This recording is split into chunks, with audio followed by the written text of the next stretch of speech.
Mon parcours personnel est d'une extrême banalité, de sorte que les étapes que j'ai franchies, si je puis dire, sont celles à peu près de tout le monde, ou on souhaiterait peut-être qu'elles soient celles de tout le monde. La première, si vous voulez, condition pour rencontrer saint Thomas, c'est d'avoir une forme d'esprit que je dirais de manière très large, réaliste. Ce serait d'une extrême banalité si on parlait au XIIIe siècle. Or, au XXIe siècle, ce n'est pas la forme d'esprit la plus commune. Pour faire bref, le réalisme, c'est la position de l'intelligence qui va vers ce qui est, qu'elle ne le fait pas, elle veut le reconnaître.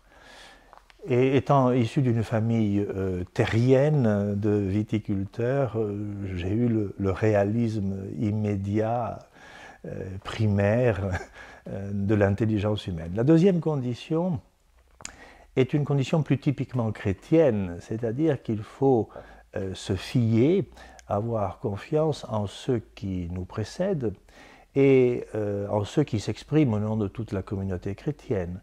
Et saint Thomas est un docteur particulièrement recommandé, par exemple par l'encyclique Fides et Ratio, qui a 19 ans aujourd'hui, ce n'est pas un texte très ancien que je sache, et je me suis fié à cette recommandation de l'Église.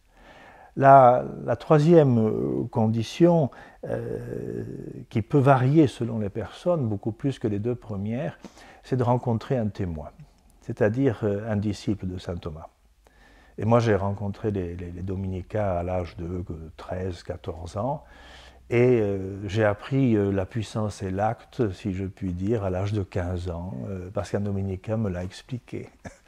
Alors, si ces trois conditions sont réunies, une position de l'intelligence réaliste, une confiance faite en ceux qui nous précèdent dans la communauté chrétienne, et la rencontre d'un témoin, je crois qu'on peut entrer chez saint Thomas.